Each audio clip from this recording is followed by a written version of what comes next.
nothing but a thing you all the time. Picture silent, nothing but a thing you all the time. Picture silent.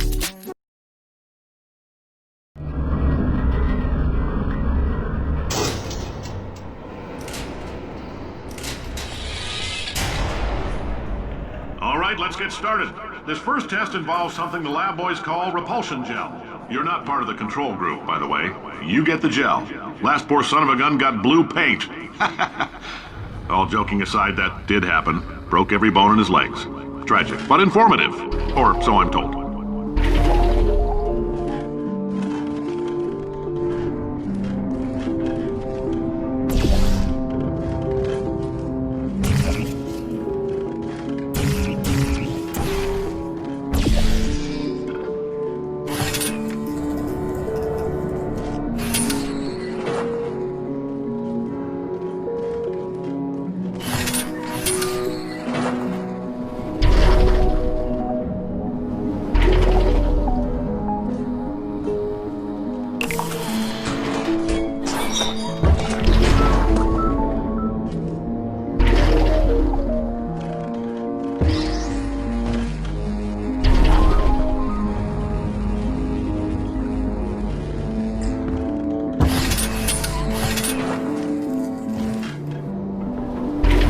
The lab boys just informed me that I should not have mentioned the control group. They're telling me I ought to stop making these pre-recorded messages.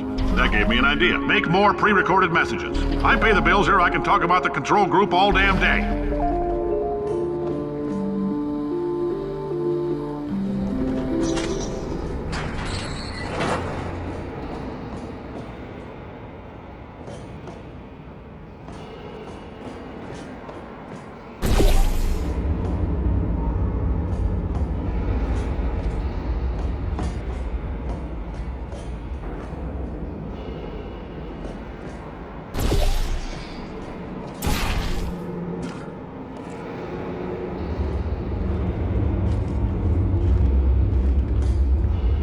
For this next test, we put nanoparticles in the gel.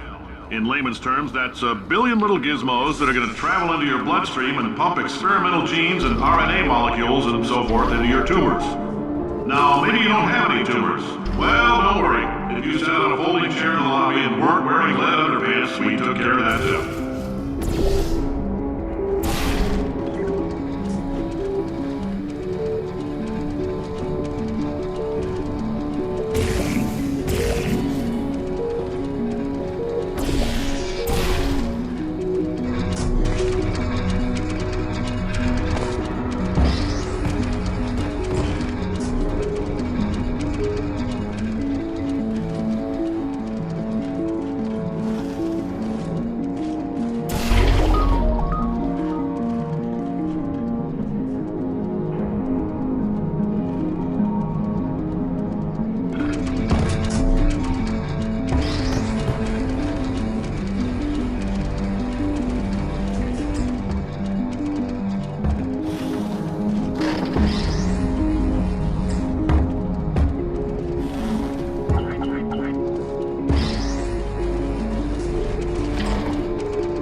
In case you got covered in that repulsion gel, here's some advice the lab boys gave me.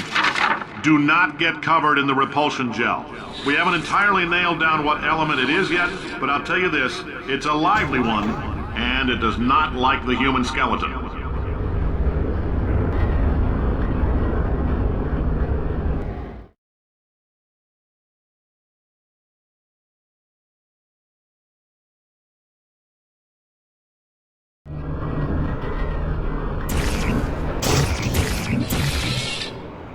All these science spheres are made of asbestos, by the way. Keeps out the rats. Let us know if you feel a shortness of breath, a persistent dry cough, or your heart stopping, because that's not part of the test. That's asbestos. Good news is the lab boys say the symptoms of asbestos poisoning show a median latency of 44.6 years. So if you're 30 or older, you're laughing. Worst case scenario, you miss out on a few rounds of canasta. Plus, you forwarded the cause of science by 3 centuries. I punch those numbers into my calculator, it makes a happy face.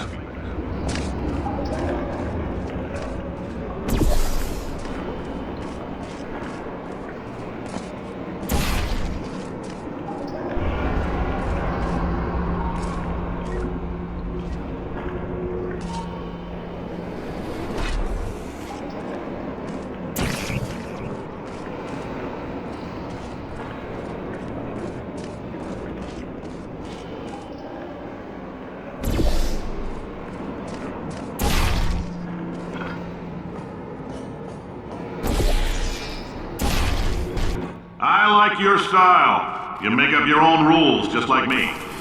Bean Counter said I couldn't fire a man just for being in a wheelchair. Did it anyway. Ramps are expensive.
coffee we gave you earlier had fluorescent calcium in it so we can track the neuronal activity in your brain. There's a slight chance the calcium could harden and vitrify your frontal lobe. Anyway, don't stress yourself thinking about it. I'm serious. Visualizing the scenario while under stress actually triggers the reaction.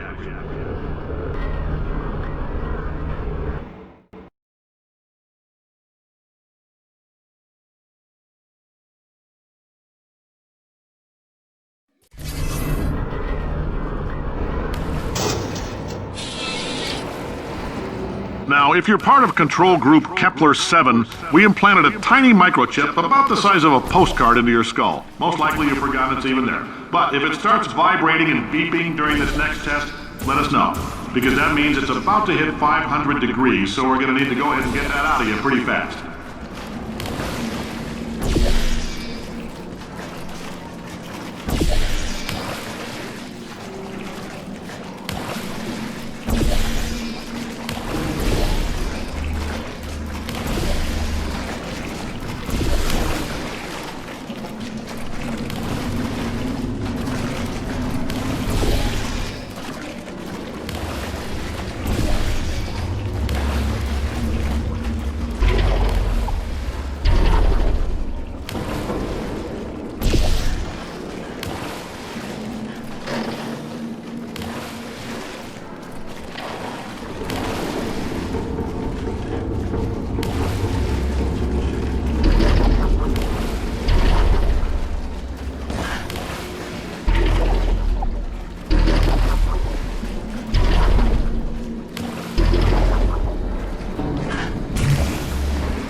Telling them, keep your pants on.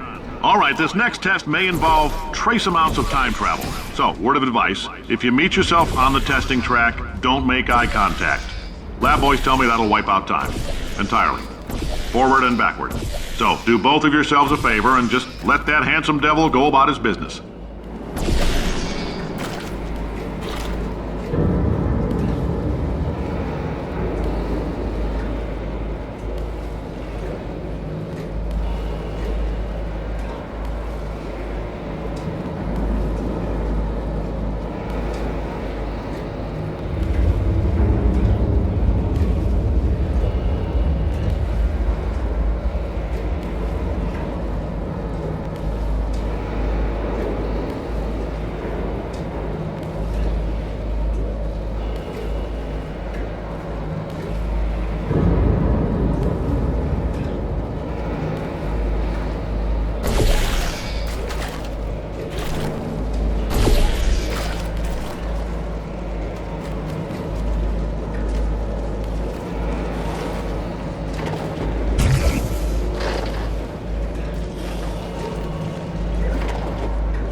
this, it means you're taking a long time on the catwalks between tests.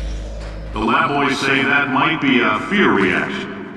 I'm no psychiatrist, but coming from a bunch of eggheads who wouldn't recognize the thrill of danger if it walked up and snapped their little pink bras, that sounds like projection. They didn't fly into space, storm a beach, or bring back the gold. No, sir, we did. It's you and me against the world, son. I like your grit. Hustle could use some work, though. Now let's solve this thing.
Science isn't about why, it's about why not. Why is so much of our science dangerous?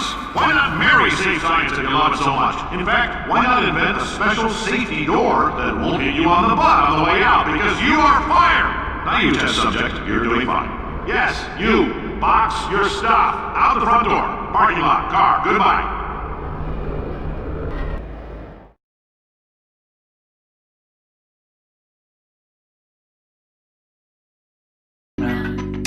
Always ready to blow me down.